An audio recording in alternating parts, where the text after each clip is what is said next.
if you are really positive to grow up spiritually and reach the higher ground of spiritual maturity, the capacity stage.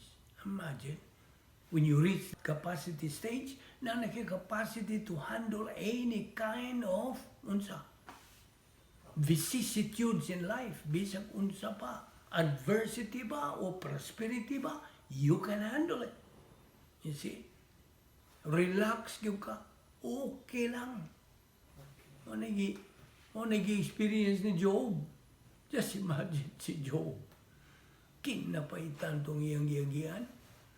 Kung human viewpoint pa iyang gigamit, dugay nagtubok, tingali, naghikog na tingali Job. Kapag divine viewpoint mo, nasilsil niya, kada na mo, abot nga, pagsuhay siyang kinabuhi, patay ang iyang nabuo ka mga anak. At the same time, may insulti. The Lord giveth, the Lord taketh away. Blessed be the name of the Lord. That was he showed his courage, his bravery, ang iyang strong faith. Barog yun siya nga. Di yun mamakak ang Diyos.